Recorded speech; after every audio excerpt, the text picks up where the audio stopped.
Saya tertarik dengan Milagros itu karena pada awalnya suatu hari saya kedatangan masih saudara jauh saya yang menawarkan atau menjajakan Milagros ya waktu itu.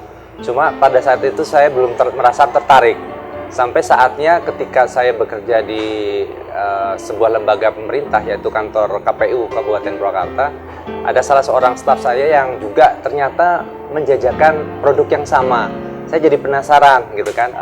Rasa penasaran itu akhirnya juga terpenuhi karena saya pada akhirnya membeli ada 3 botol. Waktu itu saya coba pertama dan saya berikan pada keluarga saya, terutama pada istri saya yang memang sudah sejak sekolah dasar dia menderita penyakit MAH kronis ya.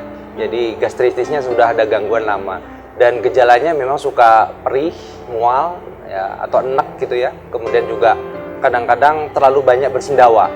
Nah, saya kan dibuat pusing oleh penyakitnya yang nggak sembuh-sembuh, padahal sudah sering pergi ke dokter spesialis penyakit dalam, sudah berobat dengan cara-cara obat warung atau obat toko obat gitu ya, ternyata tidak membuahkan hasil.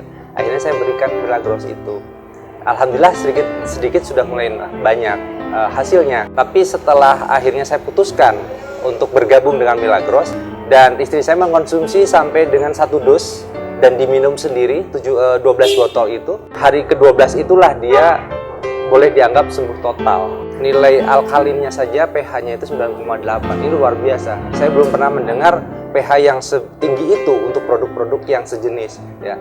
Dan sebagai ahli gizi saya pikir ini ada baiknya kalau dikonsumsi oleh mereka yang menderita penyakit-penyakit tertentu, baik penyakit yang datang dengan sendiri maupun yang sifatnya degeneratif atau turunan ya. Dan saya selalu anjurkan termasuk mereka yang misalkan menderita penyakit diabetes mellitus, kemudian ada tekanan darah tinggi atau hipertensi, ada jantung, koroner misalkan, termasuk juga kegagalan faal ginjal. Dan saya pikir kalau mereka mengkonsumsi itu dengan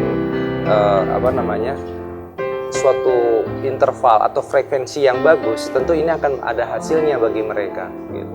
Contoh lain itu misalkan diabetes mellitus yang sudah parah sehingga terjadi gangren ya atau nekrosa, mati jaringan, banyak sel-sel dan jaringan tubuh yang rusak. Bahkan kadang-kadang kalau nekrosa itu sudah mati jaringan, itu harus diamputasi. Kalau disiram di lukanya, misalkan biasa di daerah kaki atau tungkai, itu akan terasa kesemutan dan sampai pasien atau penderita itu sembuh.